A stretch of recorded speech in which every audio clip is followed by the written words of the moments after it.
3 দিন মাছের পেটে কিভাবে বেঁচেছিলেন নবী ইউনুস আলাইহিসসালাম? আল্লাহ তাআলা নির্দেশে ওহী নিয়ে আসছিল তার কওমের কাছে।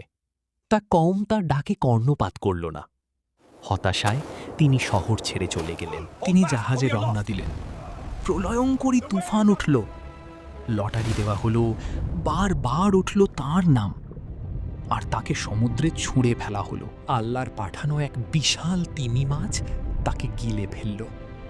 সম্পূর্ণ অন্ধকার, স্যাঁতসেঁতে, কোনো আলো নেই, কোনো বাতাস নেই।